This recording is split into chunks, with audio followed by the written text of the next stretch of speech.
Hello, Dr. Coker here, and this is a guide to Storm's Crown, where you'll encounter Barbariccia. She's got a lot of hair and a lot of mechanics. Please like and subscribe. I'm releasing guides for every story dungeon and trial in the game, so you always know what's coming. Let's get started.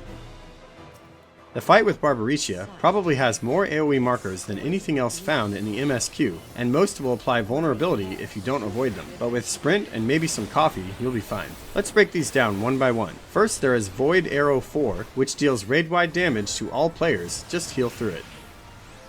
Savage Barbary is one where you'll see an arcing arrow that points to the ground. At the same time, the boss will have a line of blades coming from her body. You need to be positioned away from where the arcing arrow lands, and make sure you're not lined up with the blades. There will be a large AoE on the floor where the arrow points, and a line AoE through the boss as marked by the blades. Later, she will cast another version where the blades will point outward in a circle. This time, instead of a line, there will be a donut AoE, so you need to be close to the boss, but on the opposite side from where the arcing arrow points. This is usually followed by Hair Raid, in which case her sword will be stuck in the ground and you need to run to it. She will leap to her sword and do a massive cleave outward from it, and behind the sword is the safe zone.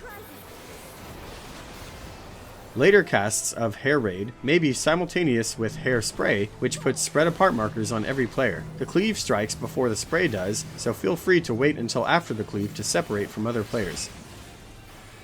Void Arrow 3 will put tank stack markers on the two tanks. This means the two tanks should stack, but no one else, to share the damage.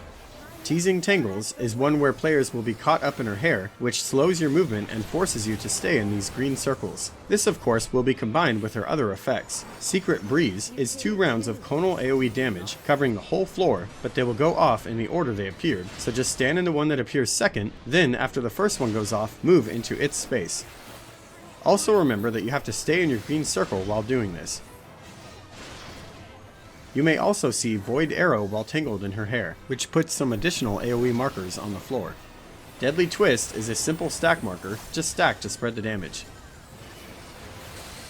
When you see her cast Curling Iron, she's about to deal heavy damage to all players, then begin Phase 2, so healers top everyone off.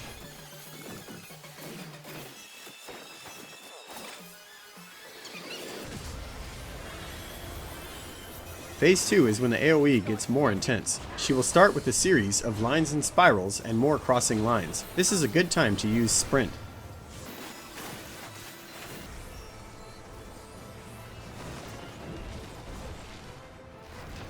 Boulder is a spell that puts a large brown circle around one player while another player gets a stack marker. The boulder marked player should run away while everyone else stacks because they will drop a massive AoE around themselves and you'd want to avoid hitting other players.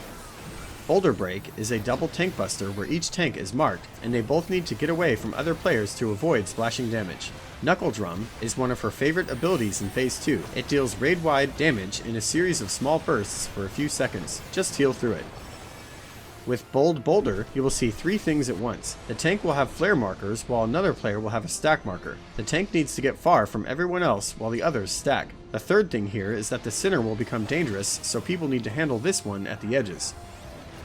At the center, a bunch of small green tornadoes will spawn, and everyone will want to avoid these as they move around. They apply damage, debuffs, and toss you high in the air. Around this time, you'll start seeing a circle AoE followed by a donut AoE. Just stand outside the original circle, then step in it after it goes off to avoid the donut damage. Late in the fight, she'll just start tossing line and circle AoEs everywhere. Sprint and stay on your toes.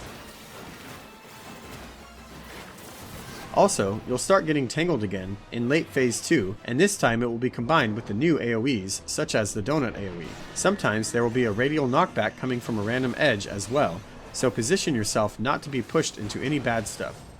So I covered a ton of mechanics here in detail. What really matters though is just that when the AoEs are flying everywhere and overlapping, stop worrying about your rotation or whatever and just dance around the markers. Because if you step in too many of these, your vulnerability will get so high you'll just be one-shotted. You'll have plenty of time to burn her in between mechanics. And that's it for Storm's Crown. Good luck, and thanks for watching. I will not be denied!